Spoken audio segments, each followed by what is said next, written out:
પ્રમુખ સ્વામી મહારાજને કહેતા સ્વામી સ્ટ્રેસ અને ટેન્શન બહુ રહ્યા કરે છે.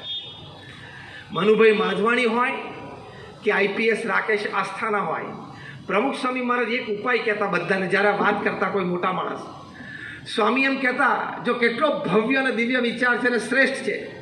પ્રમુખ સ્વામી મહારાજ કહેતા કે તમે માનો કે ભગવાન સર્વ કરતા હતા છે, તમે ભગવાનની ઈચ્છા હોય એ પ્રમાણે કરો છો. હા, આપણે આપણો પુરુષાર્થ મહેનત એ આપણે કરી લેવા, જે કંઈ બુદ્ધિ શક્તિ આવડત આપણી પાસે હોય નથી, પણ ભગવાન સર્વ કરતા હરતા છે એમ તમે માનો તો તમે હળવા રહી શકશો. વર્ષો પછી આ પ્રયોગ કર્યા પછી મનુભાઈ માધવાણીએ પણ પ્રમુખ સ્વામી મહારાજને કહ્યું અને આઈપીએસ ઓફિસર રાકેશ આસ્થાનાએ પણ પ્રમુખ સ્વામી મહારાજને કહ્યું કે સ્વામી તમે જે ઉપાય આપ્યો છે કે ભગવાન કરતા હતા છે, આપણે આપણો પુરુષાર્થ કરવાનો, નોકરી ધંધો વેપાર કરતા એમાં આપણી બુદ્ધિ શક્તિ આપણે બધું કામે લગાડી દેવાનું, પણ પરિણામ જે આવે એના સ્વીકાર માટે આ ભાવના આ વિચાર ખૂબ દ્રઢ રાખવાનો કે ભગવાન કરતા હરતા છે, મેં મારો પુરુષાર્થ કરી લીધો, હવે જે પરિણામ આવે તે મને માન્ય છે. આ એક વિચારમાં દુનિયાભરની સ્ટ્રેસ અને ડિપ્રેશન દૂર થઈ જાય એવી તાકાત છે. એટલે પ્રમુખ સ્વામી મહારાજનો જન્મજયંતિ મહોત્સવ ઉજવવાનો. આ બંને મહાનુભાવ કીધું કે આ પ્રયોગના વિચાર પછી અમે હળવા થઈ જઈએ છીએ. દુનિયાભરમાંથી સ્લીપિંગ પીલ જતી રહે ને, ઊંઘવાની ગોળી, એટલી તાકાત આ વિચારમાં છે કે ભગવાનને સર્વ કરતા હરતા જાણવા.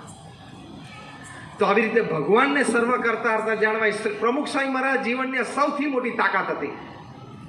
એમના જીવનમાં પણ એમને સ્ટ્રેસ અનુભવ થાય એવા પ્રસંગો જોયા છે. એમના જીવનમાં કાયમ સફળતા મળી એવું નથી. પ્રમુખ સ્વામી મહારાજે પણ જીવનમાં ઝાટકા જોયા છે, જીવનમાં પછડાટ જોઈ છે, બધો અનુભવ કર્યો છે. What a normal man experiences in his life, Pramukh Swami is experience. પણ એ દરેક પરિસ્થિતિમાં સ્થિર રહ્યા, હસતા રહ્યા, કામ કરતા રહ્યા, એ એમના જીવનમાંથી શીખવાનું. એ શીખે બધા, એની માટે આ જન્મજયંતિ મહોત્સવ છે.